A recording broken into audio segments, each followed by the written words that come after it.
Mi abuelo era piloto de la NASA. Me contó la verdadera aterradora razón por la que nunca regresamos a la Luna. Mi abuelo era piloto de combate. Aunque siempre me pareció distante, me caía bien. Al crecer, me di cuenta de que siempre estaba alerta, siempre atento a cualquier señal de peligro. Neurosis de guerra, TPT, tiene muchos nombres. Mi madre me dijo que antes no era así, que cambió al regresar de Vietnam. La profesión de mi abuelo probablemente fue la razón por la que me obsesionaba con el espacio, los astronautas, los aviones y los pilotos. Solíamos hablar de ello cuando estábamos juntos. Era un oficial muy hábil y de alto rango en el ejército, y conocía a algunas personas, incluso a un par de astronautas muy famosos. Cuando una vez le pregunté si conocía a alguien que hubiera ido a la Luna, simplemente respondió: «No me hables nunca de la Luna, muchacho. Es un lugar oscuro y malvado». Murió en 2004 por causas naturales. Hace unos 2 meses, decidimos renovar la vieja casa de mis abuelos. Mientras limpiaba el ático, encontré una vieja caja metálica. En la caja había varias cosas que, como supuse, pertenecían a mi abuelo. Había una medalla militar, una pila de papeles y una vieja foto de mi abuelo, y otros 2 hombres que no reconocí. Mi abuelo parecía tener unos 40 años, así que supongo que la foto fue tomada en los años 70. Todos llevaban trajes espaciales, y la escena era un fondo típico utilizado por la NASA, pero faltaba el logotipo. Solo un fondo monocromo en blanco. El parche de la misión se titulaba Dawnbreaker. No entendí nada. Mi abuelo era astronauta. ¿Por qué nunca le contó a nadie sobre esto? Dawnbreaker, nunca había oído hablar de esa misión. Debió haber sido muy bien disimulada. ¿Pero por qué? Encontré las respuestas en los papeles del fondo de la caja. Reescribiré el contenido literal a continuación, pero les advierto que a mucha gente podría resultarle muy inquietante. Mi querida familia, si alguna vez encuentras esto, debo confesar algo. En 1972, no estaba en Vietnam. Se suponía que no debía contárselo a nadie, pero si lo has encontrado, probablemente ya no importe. En 1965, un grupo de pilotos y yo fuimos seleccionados para un equipo privado de astronautas que participaría en misiones espaciales, encubiertas para nuestro gobierno. No tendríamos la gloria ni la fama de los astronautas comunes, pero nuestro país nos necesitaba, y por eso estábamos allí. A principios de 1972, nos informaron que, durante un periodo indeterminado, nuestro país contaba con un satélite secreto orbitando la Luna. Nunca nos explicaron su función, ni por qué estaba allí. Solo que unas semanas antes se había estrellado en la superficie de la cara oculta de la Luna por razones desconocidas, y que los datos que transportaba eran cruciales. El gobierno necesitaba recuperarlo, por lo que nos enviaban a mí y a otros 2 astronautas a reclamar el módulo de memoria del satélite. El equipo de la planeada misión, Apolo 18, prácticamente nos fue transferido. Por lo que nos habían dicho, el equipo del Apolo estaba furioso. Al fin y al cabo, tenían motivos para estarlo.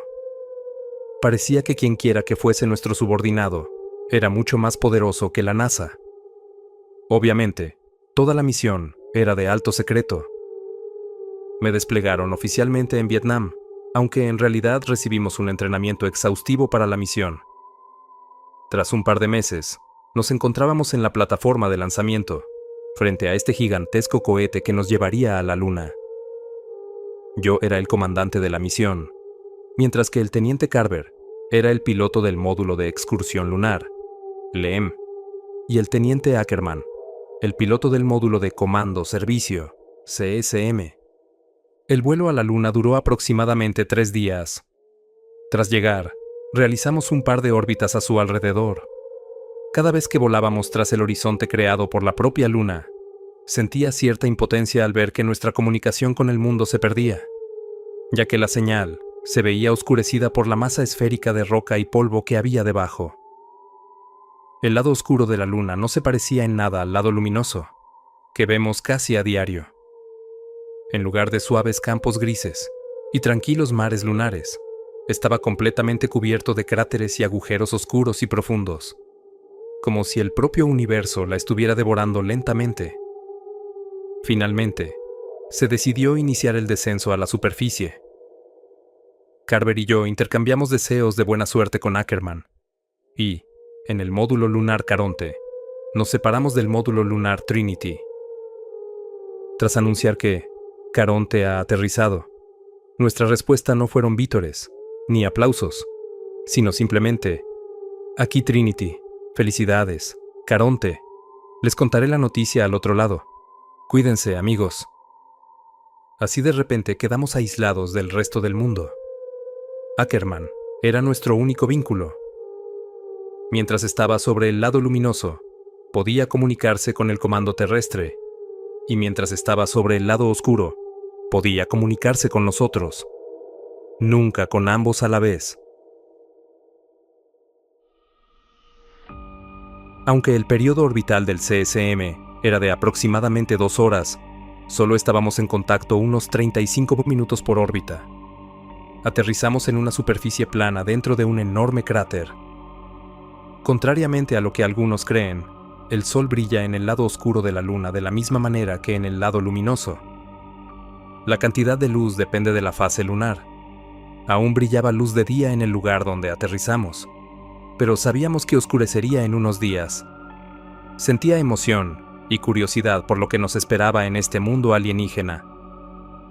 Esperamos aproximadamente 1 hora y media para recibir la respuesta del comando de Ackerman, y empleamos el tiempo en preparar nuestros trajes. El comando les envía sus felicitaciones. Deben proceder con la recuperación.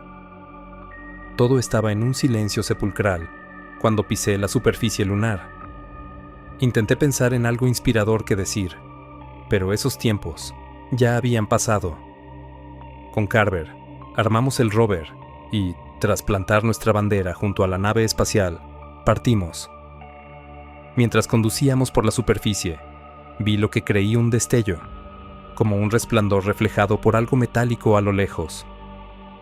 Como era bastante común ver destellos de luz, debido a un interesante fenómeno físico causado por la radiación espacial que interactúa con nuestros ojos, no le di mucha importancia, y pronto lo olvidé. Tras un par de horas de viaje, llegamos al satélite, o lo que quedaba de él. Inmediatamente notamos que algo no iba bien. Había docenas de huellas alrededor de la sonda, que conducían a un conjunto de 2 pistas que se perdían en la distancia. ¿Qué diablos es esto?, preguntó Carver con incredulidad. No lo sé, pero parece que alguien consiguió lo que buscábamos antes que nosotros, respondí. Tanto las huellas como las pisadas eran diferentes a las nuestras. Quienquiera que haya tomado los datos no estaba aquí bajo la bandera estadounidense. Como esperaba, no encontramos la caja de datos. Encontramos la parte donde debía estar, pero faltaba. Por suerte, acabamos de contactar con Ackerman, así que le contactamos para contarle nuestros hallazgos. Esto no tiene ningún sentido. ¿Quién lo tomaría? ¿Los rusos? Ni siquiera tienen un programa lunar. Incluso si alguien lo tomara, ¿cómo podríamos ignorarlo? ¿Cómo pueden los rusos aterrizar en la Luna sin que nos demos cuenta?, respondió. Hasta donde sabemos, los rusos no tienen idea de que estamos aquí, dijo Carver por la radio. Vamos a seguir el rastro. Corté su conversación. ¿Están seguros de esto?, preguntó Ackerman. Diablos, no estoy seguro de esto. Claramente nos falta algo. Pero haré lo que dices, capitán, respondió Carver. Sí. Si lo que había en esa sonda era tan importante como para que 2 países enviaran gente aquí a recuperarlo, tenemos que averiguar qué pasó con él, respondí. Entendido, Caronte. Informaré de tu paradero al mando en cuanto pueda. Ten cuidado ahí fuera. Nuestro oxígeno estaba ahora aproximadamente a la mitad de su capacidad, pero seguimos adelante con la esperanza de resolver este misterio. No tardé mucho en ver algo a lo lejos. Al acercarnos, me di cuenta de que era una nave espacial. Su diseño era diferente al nuestro, y estaba decorada con una bandera de la Unión Soviética. No podía explicar por qué, pero sentí que algo extraño en la nave era realmente extraño. Si de verdad había rusos con nosotros en la Luna, habrían captado nuestras comunicaciones hacía mucho tiempo, así que no tenía sentido esconderse. Al módulo de aterrizaje soviético no identificado, aquí la tripulación del Dawnbreaker. Por favor, responda. Sabemos que está aquí. Lo tenemos a la vista. Nada. Intentamos contactarlos varias veces, tanto en ruso como en inglés, pero siempre recibíamos silencio. Nos acercamos y comprendí por qué me había parecido tan extraña la nave antes. Parecía que llevaba allí un tiempo. No vimos mucho del interior a través de las pequeñas ventanas, que habían sido tapadas desde dentro. Nos falta el aire, y no me gusta este Miller. Deberíamos regresar ya, dijo Carver con evidente inquietud. Lo sé, pero tenemos que averiguar qué está pasando aquí. Nos llevó un tiempo encontrar la manera de abrir la esclusa. No había nadie en casa. El interior era un desastre. Estaba salpicado de un líquido rojizo parduzco, presumiblemente el contenido de uno de los muchos paquetes de comida abiertos que yacían en el suelo. ¿O era...? No. Rápidamente aparté ese pensamiento de mi cabeza. Era una nave biplaza. Había algunos suministros y muestras sobrantes, pero ni rastro de la caja negra del satélite. Había un traje espacial colgado en la pared, cerca de la esclusa de aire. 2 ocupantes, y un traje espacial con una etiqueta con su nombre, que claramente faltaba. Ambos comprendimos rápidamente que el otro debía de estar aún en algún lugar, junto con su ocupante. En ese momento, teníamos muy poco oxígeno, así que nos apresuramos a regresar a la nave. Al llegar a Caronte con el último oxígeno en nuestros trajes, me di cuenta de algo. Dime, Carver, ¿fui solo yo o no pasamos por los restos al regresar? Pregunté. Joder, ni lo menciones. No estaba ahí. Eso es. Más tarde compartimos nuestro intrigante descubrimiento con Ackerman, y él se sorprendió tanto como el mando cuando les informó a su vez. Esa noche, hice guardia durante las primeras 4 horas. No era realmente noche, ya que el sol aún brillaba, pero para medir el tiempo, nos referimos a la hora en que dormimos como noche. Cuando por fin me tocó dormir, soñé que seguía el destello que vi el día anterior. Caminé sin parar, hasta que encontré el mismo traje espacial de la nave rusa tirado allí, en el polvo. Las extremidades estaban retorcidas y contorsionadas de forma espantosa, pero era evidente que alguien, o algo, estaba dentro. Me acerqué, y lentamente comencé a abrir el parasol que ocultaba el interior del casco. Miré aterrorizado al ver el interior. Era mi cara, cubierta de sangre rojiza. En lugar de ojos, solo había 2 agujeros abiertos. Al día siguiente, empezamos a captar algo en un canal, sin usar de nuestra radio. Era una señal débil, que provenía de algún lugar del cráter. Intentamos conectarla a los altavoces, pero no tenía sentido. Era solo un sonido repetitivo, parecido a una persona vocalizando una sola letra, o vocal, pero que se alargaba unos 3 segundos, seguido de una pausa igualmente larga. Estaba muy distorsionado y, claramente, no era un bucle, ya que cada sonido era ligeramente diferente del anterior. Comimos y nos preparamos de nuevo para el paseo lunar. Estaba más oscuro que el otro día. El sol seguía brillando, pero se deslizaba lentamente bajo el horizonte. Seguimos la fuente de la señal durante aproximadamente 1 hora, cuando encontramos algo tirado en el polvo frente a nosotros. Me tensé al mirar más de cerca y descubrir qué era. Era un traje espacial, el mismo que el del módulo de aterrizaje ruso. Bueno, parece que encontramos a nuestro amigo desaparecido, dijo Carver con incredulidad. No dije nada. Simplemente salté del rover y me acerqué al traje, lenta y silenciosamente. ¿Qué estás haciendo, Miller?, continuó Carver, justo cuando estaba a punto de abrir el parasol con manos temblorosas. El traje cobró vida y me agarró la mano. Con el sonido que se propagaba a través de nuestros trajes, oí un débil «pomojite», que significa «ayuda» en ruso. Lo llevamos a nuestro módulo de aterrizaje. El parche de su traje revelaba su identidad como Tarkov. Estaba en shock e hipóxico. No sé cuánto tiempo ni por qué permaneció allí tendido, pero tuvo suerte de estar vivo. Durante las 2 horas siguientes, perdió la conciencia de forma intermitente. Finalmente despertó. Nuestro ruso era malo, pero por suerte, hablaba suficiente inglés para que nos entendiéramos. No recordaba por qué estaba allí, qué les había sucedido a él y a su tripulación, ni cuál era su misión. Cuando miré por la ventana, me di cuenta de que nuestra bandera había desaparecido. No había huellas. Parecía que simplemente se había desvanecido. En ese momento, todos estábamos muy preocupados y solicitamos que se diera por terminada la misión. El mando se negó, explicando que la recuperación de los datos del satélite era de suma importancia. Decidimos continuar la búsqueda al día siguiente y nos fuimos a dormir. Volví a tener la misma pesadilla del día anterior. Me desperté aterrorizado y empapado en sudor. Vi a Tarkov de pie junto a la ventana, mirando hacia afuera.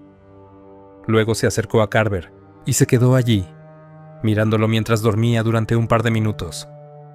En silencio, le pregunté: «Tarkov, ¿qué estás haciendo?».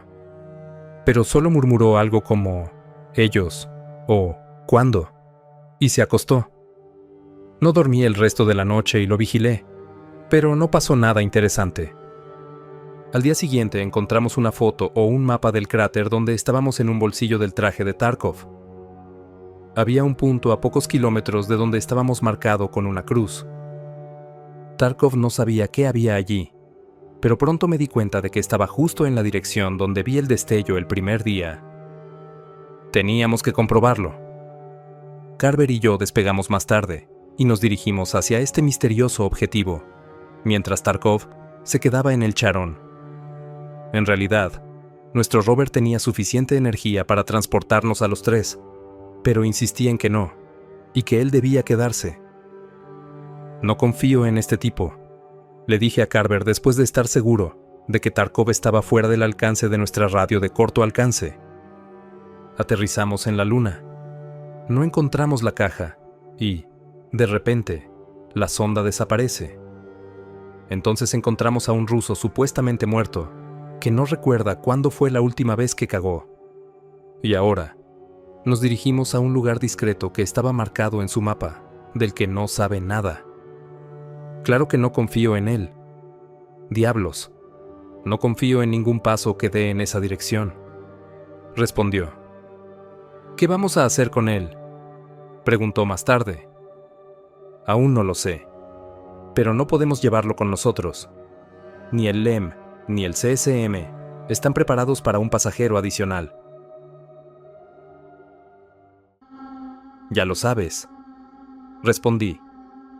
«Y me temo que él también lo sabe», respondió Carver. El sol se ponía.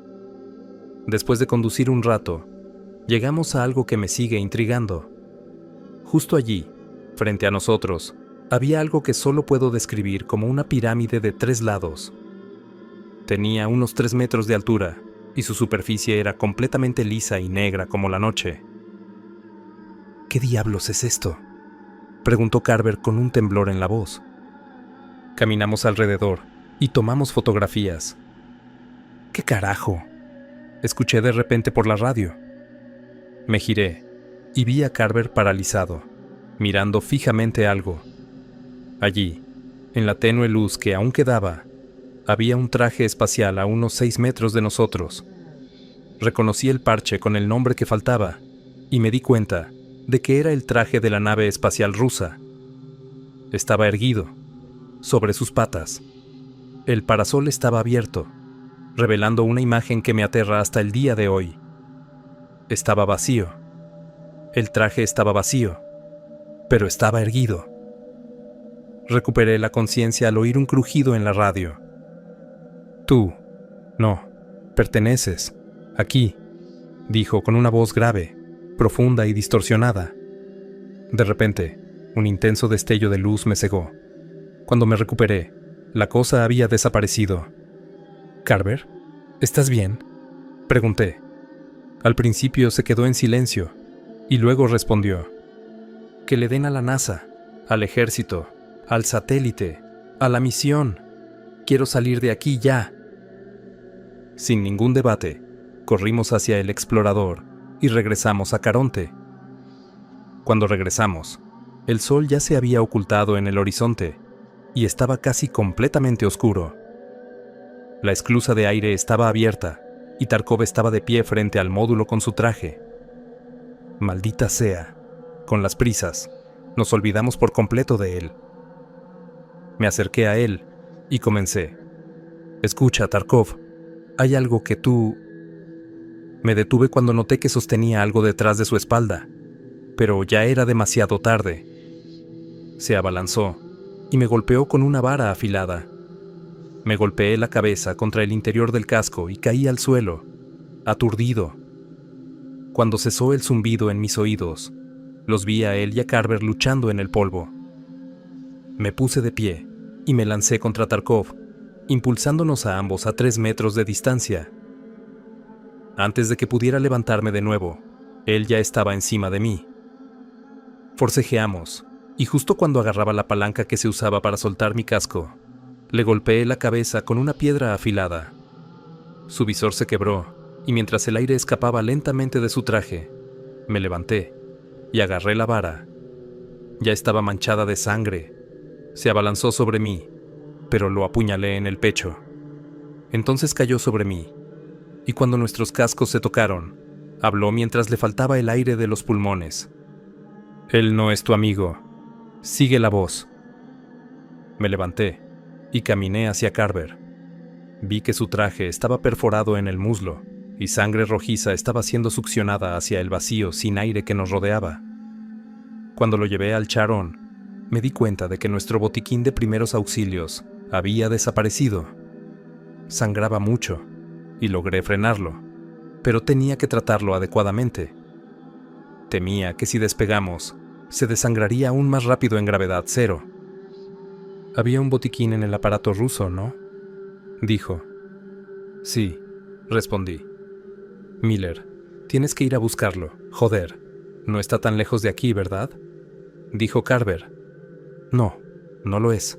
¿Seguro que puedes aguantar hasta que vuelva?», pregunté. «Sí, simplemente vete». Así que me fui. «No te me mueras, Carver. Es una orden», dije antes de irme. Como dije, no tardé mucho en llegar al módulo de aterrizaje ruso, pero me pareció una eternidad. Durante todo el viaje, esperé a que algo saltara de la oscuridad que me rodeaba. No me sorprendió ver que el traje que antes estaba colgado en la pared ya no estaba, pero aún así, sentí un escalofrío que me recorrió la espalda. Tomé su botiquín y regresé tan pronto como pude, pero no podía dejar de pensar en las últimas palabras de Tarkov. «Él no es tu amigo. Sigue la voz», me repetía en mi cabeza. Entonces cambié el canal de mi radio, al que oímos el ruido incomprensible. Seguía encendido. Me di cuenta de que se oía más fuerte en una dirección en particular. «Sigue la voz», me dije. ¿Era esta la voz a la que se refería Tarkov? ¿Quién no es mi amigo? ¿Tarkov? ¿Carver? ¿El comandante de la misión en la Tierra?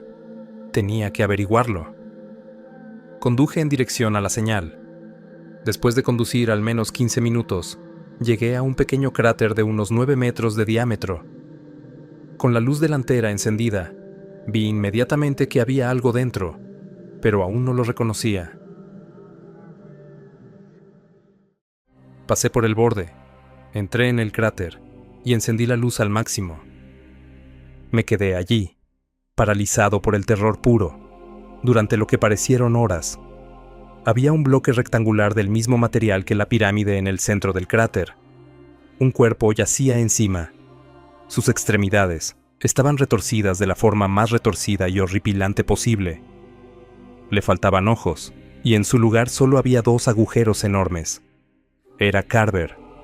Tenía una pequeña caja metida en la boca. Era la caja negra del satélite. Tomé la caja y salí corriendo de allí lo más rápido que pude. Carver estaba muerto. Si Carver estaba muerto, ¿quién era el Carver que dejé en el Caronte? No es tu amigo.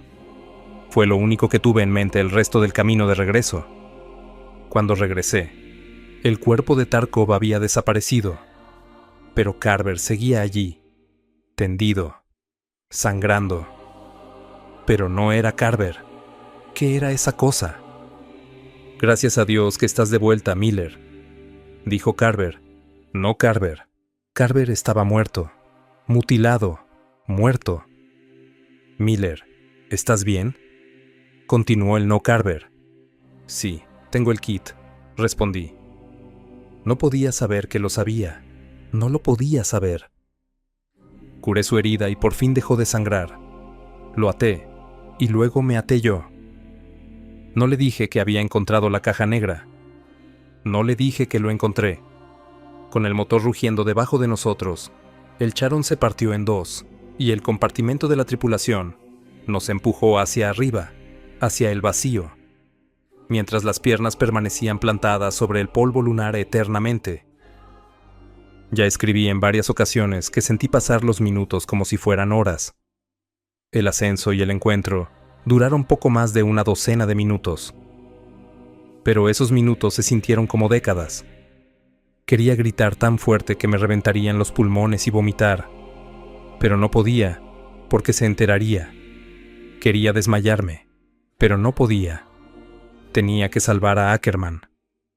Después de varias vidas, finalmente atracamos con Ackerman y la Trinidad. Durante toda la experiencia, lo mantuvimos informado, pero conocerlo fue diferente. Estaba asustado, pero yo estaba aún más asustada. Él no sabía que Carver no era Carver. Yo sí lo sabía. Me desabroché primero y empujé a Ackerman fuera del túnel de atraque. Le di una patada a Carver, no Carver, en la cara cuando me siguió. Cerré el túnel de atraque tras de mí. ¿Qué demonios haces, Miller? ¿Qué te pasa?, gritó Ackerman y me estrelló contra la pared del módulo de mando. No lo abra, Mike. No es Carver. Esa cosa del LEM no es Carver, ¿entiendes? Grité con dolor. Aunque era un soldado curtido en la batalla, Ackerman finalmente rompió a llorar. Pasé flotando junto a él hacia los controles, y antes de desacoplar el Charon, miré la ventana del túnel de atraque por última vez.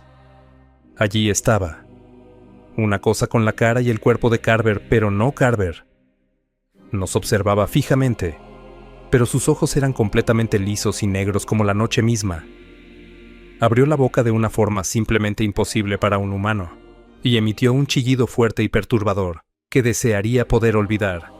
En un instante, todo se transformó en un silencio sepulcral, mientras el Caronte se separaba del CSM y se perdía en el vacío.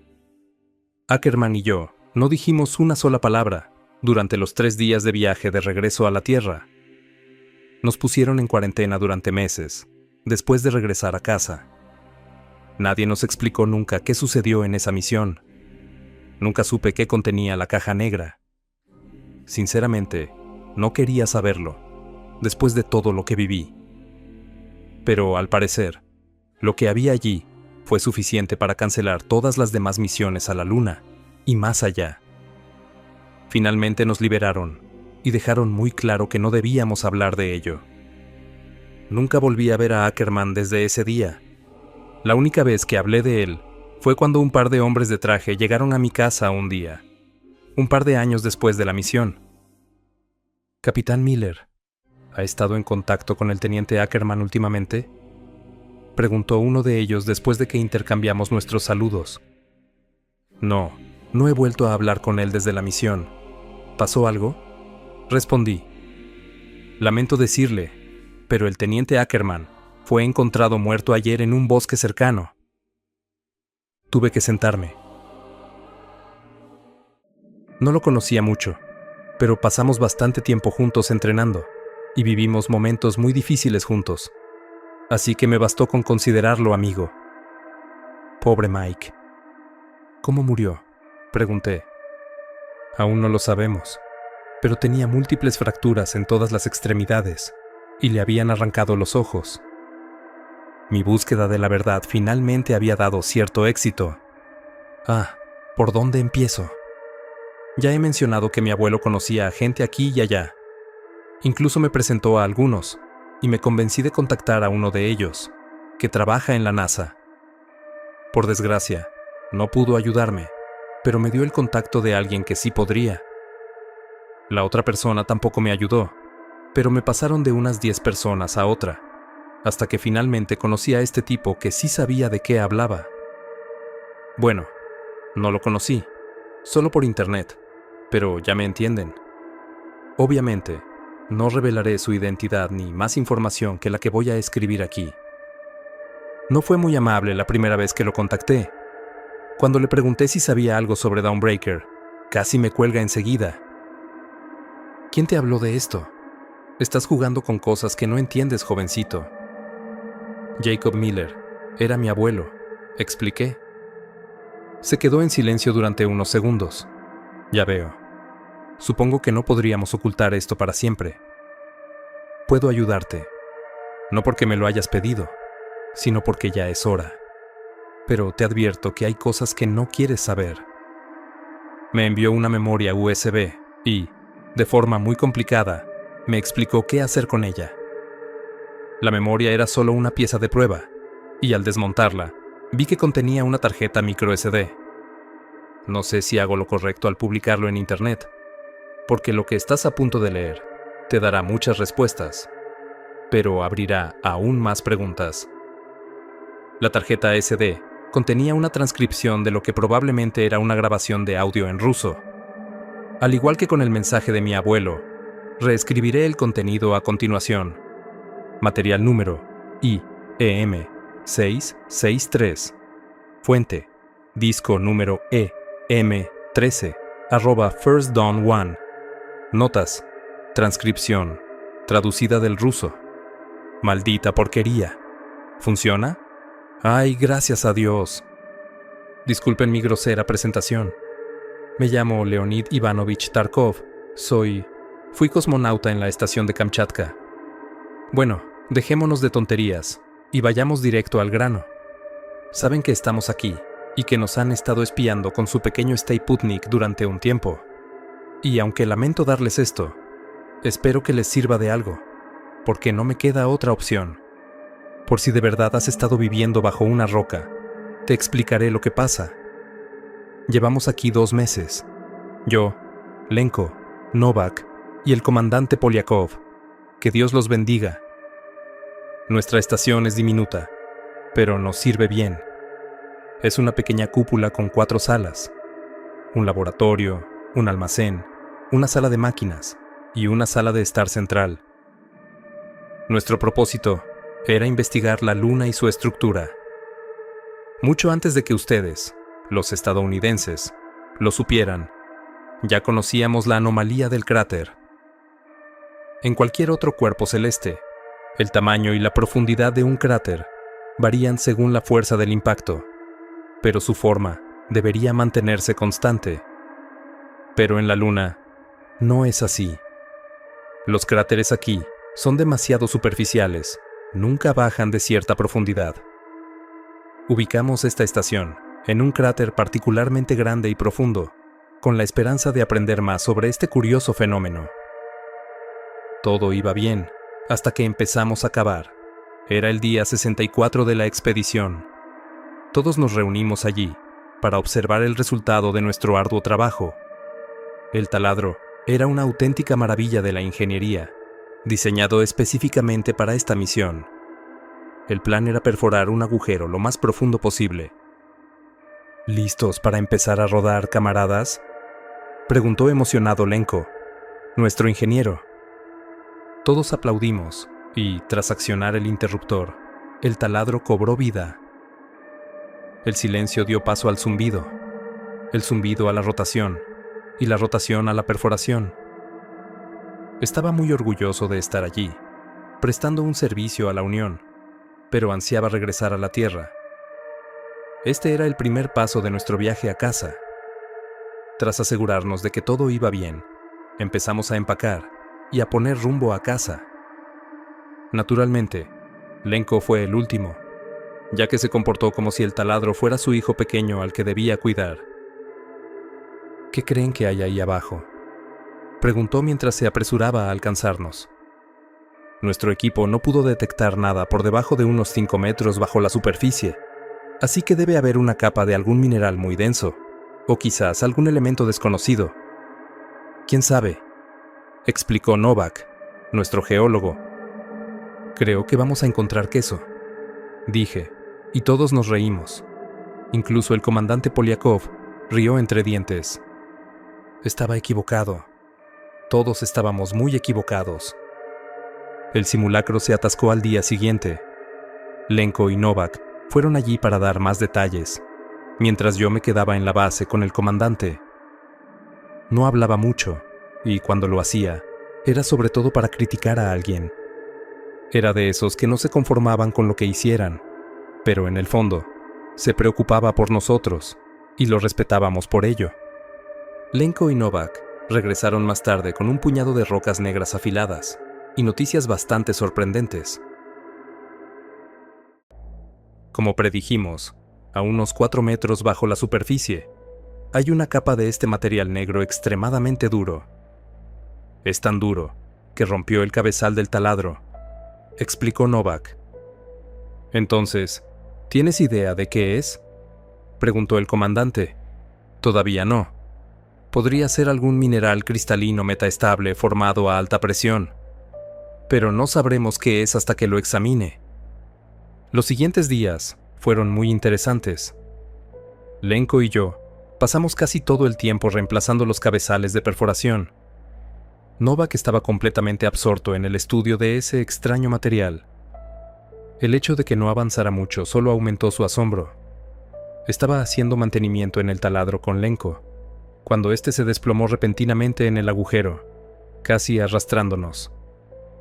¿Viste eso?, preguntó Lenko confundido. Claro que sí, idiota. Casi me arrastra a ese agujero, por si no te diste cuenta, respondí. Entonces me di cuenta de que probablemente no se refería al simulacro, y pensé que iba a decir algo, pero no lo hizo.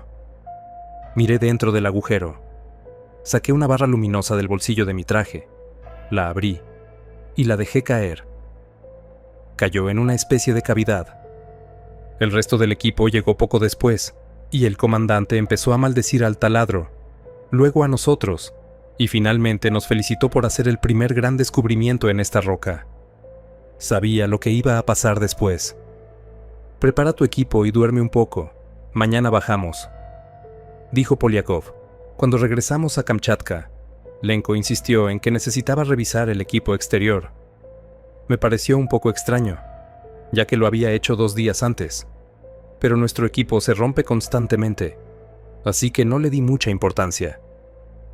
Quería quedarme con él, para que no se quedara solo afuera, pero se negó sin ninguna posibilidad de convencerlo, así que desistí. Volvió adentro unos 30 minutos después que nosotros. Sin embargo, un par de minutos después de su regreso, oímos un golpe en la esclusa. Luego otro. Corrimos hacia allí, y Novak echó un vistazo por la ventana.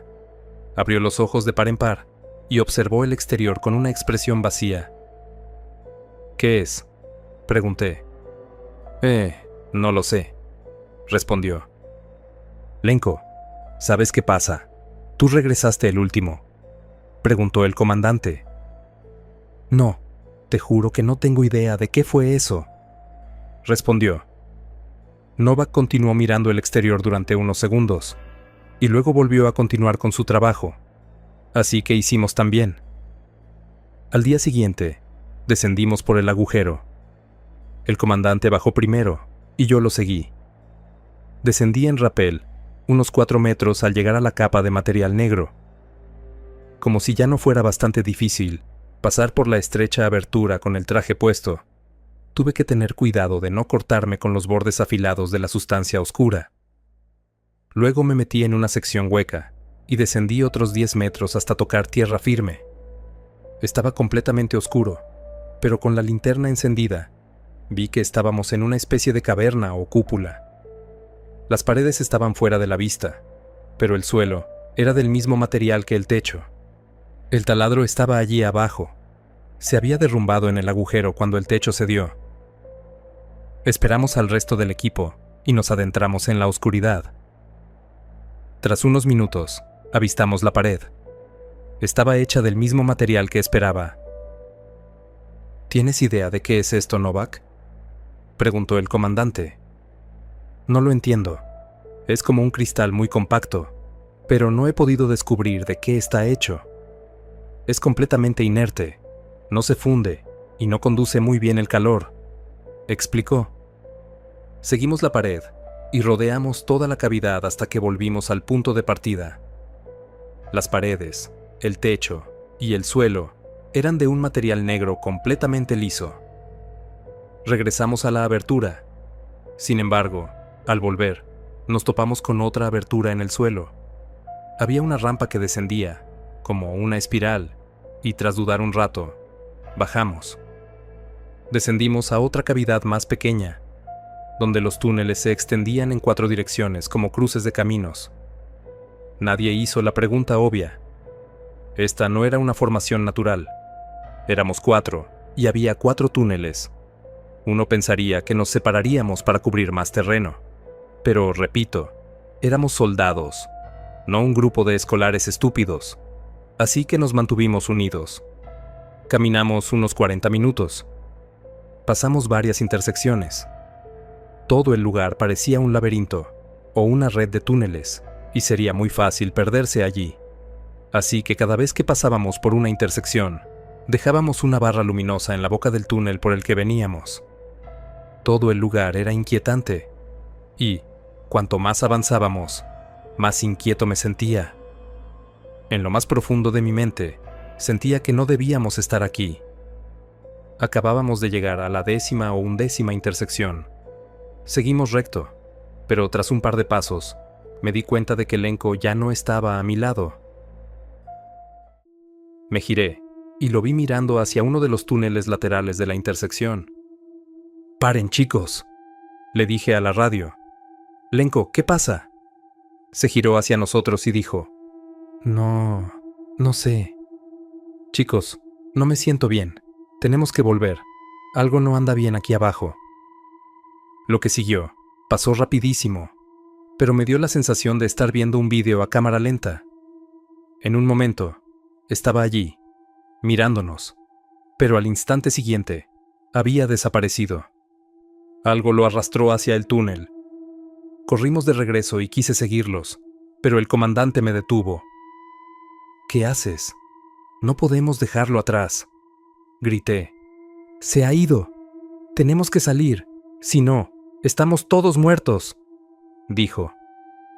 Tenía razón. Este no era nuestro mundo. Quienquiera que se llevara a Lenko seguía aquí abajo con nosotros. Necesitábamos salir. Corrimos de vuelta por donde vinimos. Correr con tan poca gravedad era realmente incómodo, pero al menos era más fácil. Así que no tuvimos que detenernos a recuperar el aliento ni siquiera con nuestros pesados trajes puestos. Sin embargo, al llegar a la siguiente intersección, nos detuvimos. La barra luminosa no estaba. Como pronto supimos, todas habían desaparecido. Al principio, recordamos el camino, pero en algún momento, probablemente nos equivocamos de ruta, porque nunca llegamos a la rampa en espiral. Finalmente llegamos a un lugar que parecía un callejón sin salida. Queríamos regresar, cuando todos oímos y sentimos un golpe a lo lejos. Obviamente no había aire, así que el sonido probablemente se propagó por el suelo. Golpe, golpe, golpe, golpe. Novak fue el primero que entró en pánico. Golpe, golpe, golpe, golpe. Joder, joder, joder, joder. ¿Y ahora qué? ¿Qué vamos a hacer, comandante? Por favor, tenemos que hacer algo. Quiero irme a casa, gritó por la radio. Golpe, golpe, golpe, golpe. Los golpes se hicieron cada vez más fuertes, o quizás cada vez más cerca, Golpe, golpe, golpe, golpe. Yo también estaba al borde del pánico cuando me di cuenta de que la pared frente a nosotros no era de una sola pieza. Tenía una ranura que iba de arriba a abajo en el centro. «Ayúdame con esto», dije. Golpe, golpe, golpe, golpe. Con varias herramientas, logramos abrirla y descubrimos que la pared era en realidad una puerta. El sonido estaba tan cerca que pensé que si miraba hacia atrás, habría visto de dónde provenía. Pero no quise. Nos colamos por la puerta y la dejamos cerrar tras nosotros. Golpear. «Joder, estuvo cerca. ¿Estás bien?», preguntó el comandante. «¿Cómo vamos a regresar ahora?», preguntó Novak. «Encontraremos una manera», dijo el comandante. «¿Cómo? No tenemos ni idea de dónde estamos. Y hay...» El comandante lo interrumpió. «Encontraremos una manera». Caminamos por otro túnel durante un rato, hasta que llegamos a una habitación. Era circular, de unos 15 o 20 metros de diámetro. Estaba llena de filas concéntricas de cajas o mesas negras. En el centro, había una pirámide negra de 3 lados. De nuevo, 4 túneles continuaban hacia lo desconocido a cada lado, como en las intersecciones. ¿Qué era ese lugar? Decidimos no perder tiempo y entramos en uno de los túneles. Probablemente caminamos durante horas, pero casi nos quedamos sin oxígeno y, poco después de salir de la sala circular, empecé a sentirlo. Mi mente se nubló y sentía las piernas como gelatina. Recuerdo que finalmente llegamos a una habitación. Era circular, con filas concéntricas de mesas negras y una pirámide de 3 lados en el centro. No me quedaban fuerzas para darme cuenta de que, de alguna manera, habíamos regresado a la misma habitación de la que habíamos salido. Me desplomé en el suelo, respirando con dificultad, luchando por el oxígeno que me quedaba. En la última medida desesperada, me quité el casco. Respiré hondo, y el aire frío me llenó los pulmones antes de desplomarme. Vi algo mientras estaba inconsciente. No lo recuerdo con claridad, como cuando te despiertas y recuerdas tu sueño, pero lo olvidas en un par de minutos. Recuerdo que vi una especie de ser. No recuerdo cómo era, pero sabía que estaba durmiendo. Luego despertó. «Tarkov», dijo una voz en el borde de mi conciencia. «Despertar». Me desperté y vi a Novak. «Despierta, Tarkov», repitió, sacudiéndome. Vi que también se había quitado el casco. De alguna manera, había aire y podíamos respirarlo. Pero después de todo lo sucedido, fue uno de los hechos menos sorprendentes. «¿Qué pasó?», pregunté. «Gracias a Dios que estás bien». «No lo sé, pero algo no va bien con Polyakov», respondió. Me levanté y lo vi parado frente a la pirámide. «Comandante Polyakov», grité. No respondió. Comenzamos a caminar hacia él con Novak. Me desmayé al volver. Cuando desperté, él ya estaba allí. No respondía ni se movía ni un centímetro. «Entonces te encontré y te desperté», explicó Novak. Polyakov movió el brazo y tocó la pirámide. No sé por qué no me di cuenta antes, pero bueno, seguía con el casco puesto. No le quedaba oxígeno. De repente, la superficie de la pirámide se volvió negra. Es decir, ya era negra antes, pero ahora estaba tan negra que ya ni siquiera podía ver la superficie, solo el contorno. Fue como si alguien simplemente hubiera arrancado una parte del espacio. Una especie de mano negra apareció frente a la pirámide. No logró comprender de dónde salió, pero parecía extenderse desde la pirámide misma. Agarró el brazo de Polyakov y en un abrir y cerrar de ojos lo arrastró hacia la oscuridad. Giramos y corrimos hacia el túnel a nuestra derecha. Tras varias decenas de metros, tropecé y caí de bruces al suelo, rompiendo mi lámpara en el proceso. La última luz del túnel desapareció con Novak mientras huía a toda velocidad, y entonces me sumí en la oscuridad. Entonces oí pasos fuertes detrás de mí Quise levantarme y correr, pero no pude. No aguantaba más. Me quedé allí tumbado, esperando mi fin mientras los pasos se acercaban. Golpe, golpe, golpe, golpe. La cosa se me acercó y sentí una mano que me tocaba la pierna. Tocó mi traje varias veces más y avanzó hacia mi cabeza. Entonces, para mi horror, me tocó la cara. Estaba fría. Imaginé la misma mano que acababa de arrastrar a Poliakov hacia la pirámide. Me la imaginé arrastrándome hacia atrás y metiéndome en la pirámide para hacerme cosas terribles. Esto era todo. Este era mi fin. Pero eso no sucedió. ¿Quién es?, preguntó una voz temblorosa. Me sobresalté y no supe qué hacer. Era la voz de Lenko.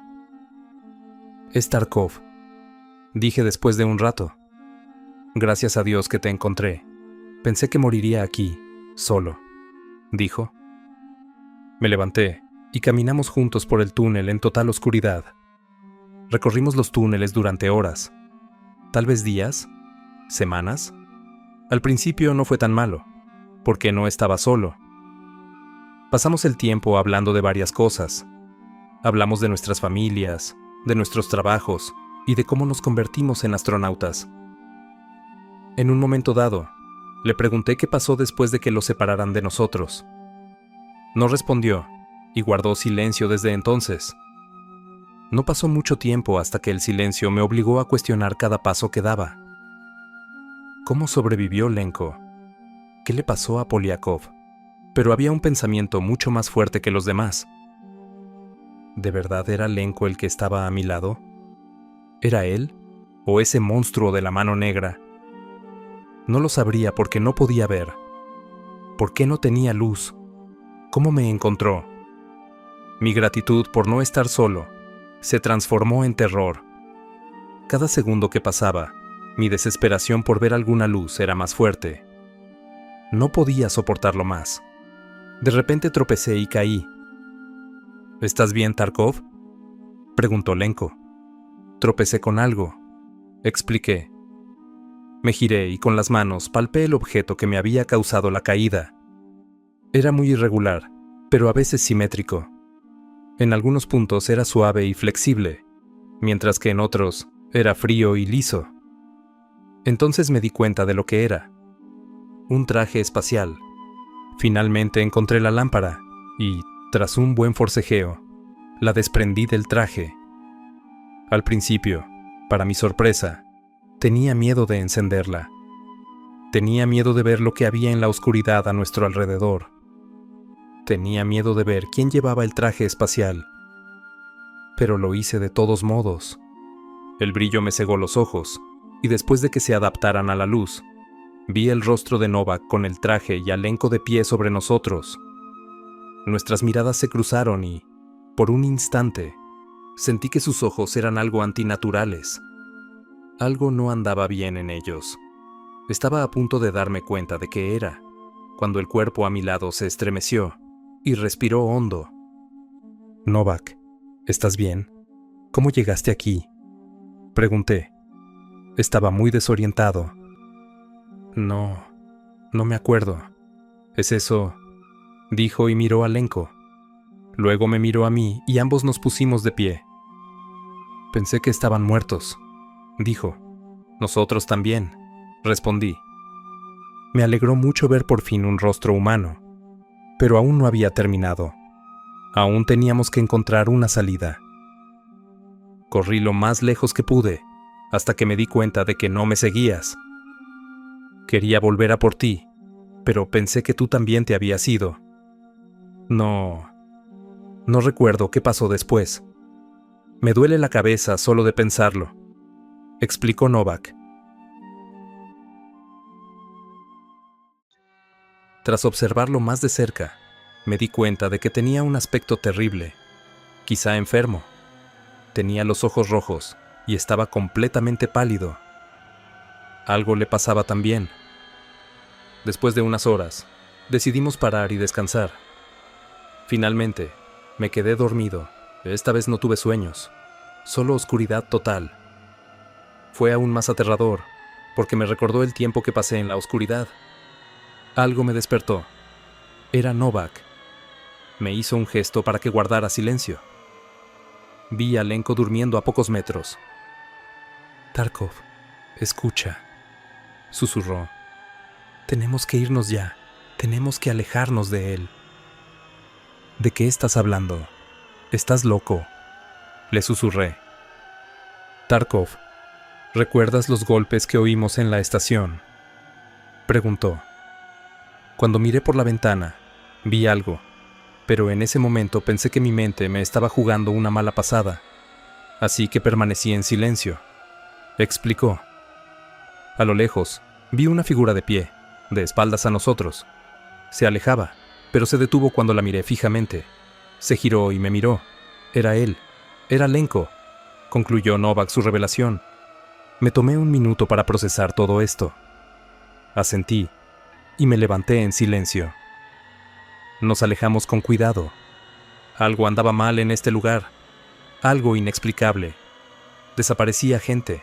Aparecía gente. Si lo que decía Novak era cierto, ¿era Lenko la persona detrás de nosotros? Si no, ¿quién era? Decía Novak la verdad. ¿De verdad era Novak o algo más? No podía confiar en nadie, ni siquiera en mí mismo. Todo parecía tan irreal, pero tan real a la vez. Tenía tantas preguntas que no quería respuestas. Sentía que me derrumbaría en ese momento. Sentía como si las paredes del túnel se derrumbaran sobre mí, estrechándose cada vez más. Deseaba salir desesperadamente. Quería ir a casa, pero estaba tan lejos de casa. Entonces, oí una voz detrás de mí. ¿Eres mi amigo Tarkov?, preguntó Lenko. Me giré y lo vi parado justo detrás de Novak, quien estaba justo detrás de mí. No sabía qué hacer. Yo, por supuesto que soy tu amigo, respondí. Bien, dijo. Lo miré a los ojos y me di cuenta de lo que les pasaba. Estaban completamente negros. ¿Qué eres?, grité. Somos todo, dijo con una voz inquietante y poco natural. Entonces abrió la boca de una manera imposible y rodeó el cuello de Novak, envolviendo su cabeza en su garganta. Novak gritó de agonía, pero sus gritos fueron amortiguados por la carne de la cosa. Me giré para correr mientras oía rugidos y chillidos ensordecedores a mis espaldas.